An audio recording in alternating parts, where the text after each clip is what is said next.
Donc oui, on m'a donc demandé de faire cette introduction un peu à la question du mondialisme.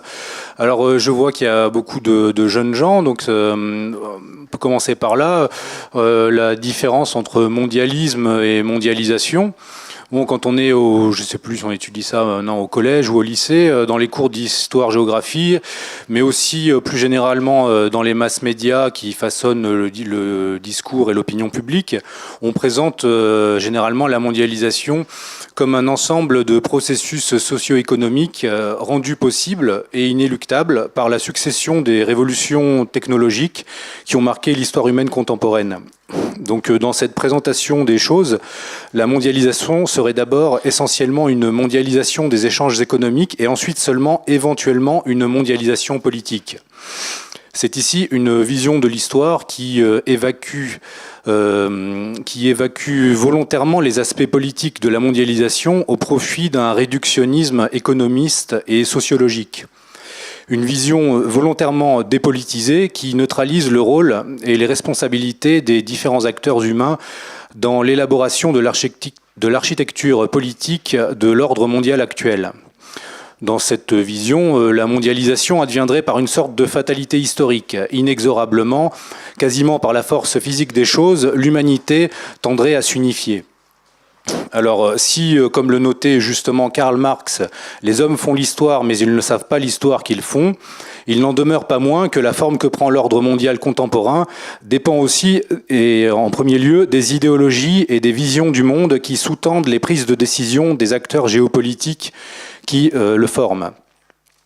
À rebours d'une vision purement évolutionniste et linéaire, le monde ne progresse pas de lui-même vers une intégration politique planétaire. La responsabilité humaine d'acteurs identifiables est ici prépondérante. Donc voilà, donc l'idée c'est vraiment cela. On nous présente constamment les choses comme allant de soi, alors que si on se penche sur ce qui se passe derrière ces purs phénomènes d'intégration économique ou géopolitique, on peut étudier à l'œuvre des acteurs, le rôle des différents acteurs. Donc pour tenter de comprendre le mondialisme politique, interrogeons déjà la forme actuelle que prend l'ordre mondial politique.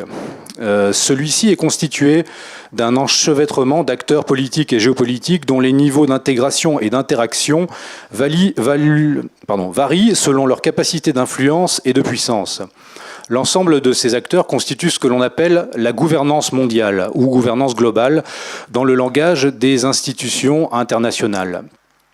Donc parmi les acteurs qui forment essentiellement cette gouvernance mondiale, on en trouve de plusieurs sortes.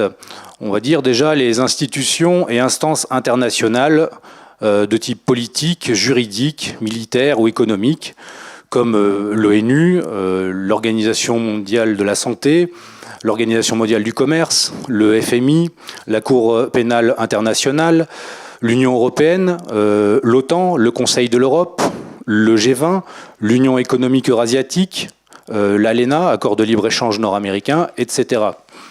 Ensuite, on trouve les firmes multinationales les plus puissantes, celles dont on parle régulièrement dans les médias, les fameuses GAFAM, Amazon, Google, etc.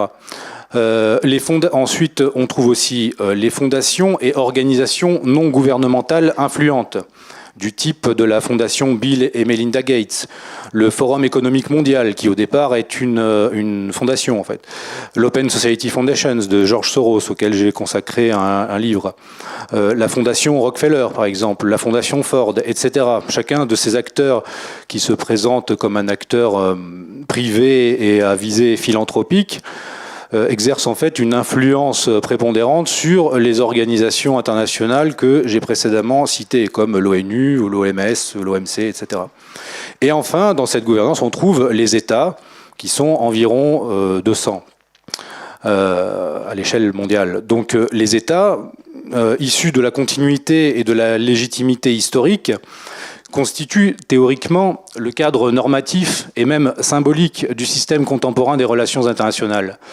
dans l'esprit des populations, hein, si vous parlez même avec un peu tout le monde, les gens continuent de penser que les États incarnent la souveraineté et la légitimité politique.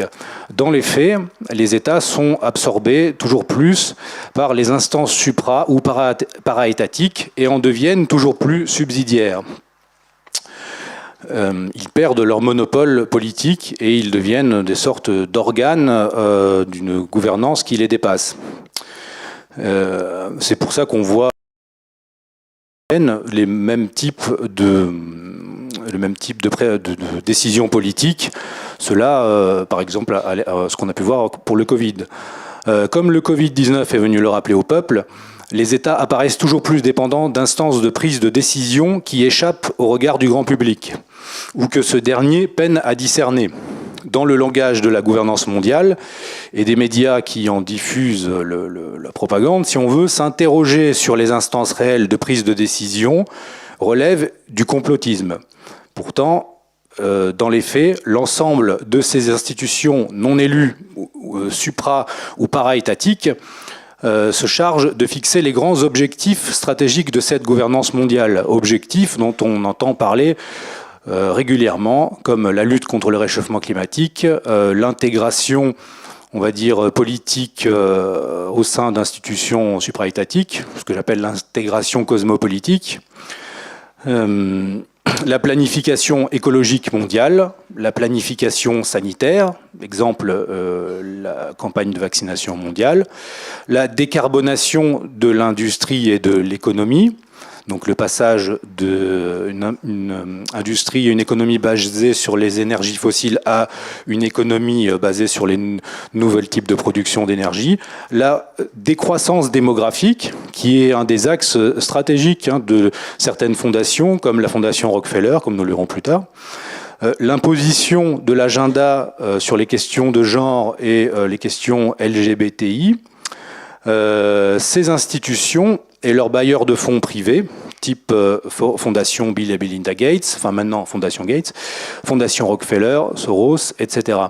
Toutes ces fondations ont à cœur de développer un terme que l'on entend régulièrement, si vous faites attention un peu au discours de différents responsables politiques, le multilatéralisme inclusif et le juridisme institutionnel afin de réduire toujours plus le champ d'action des États et leur capacité de décision autonome.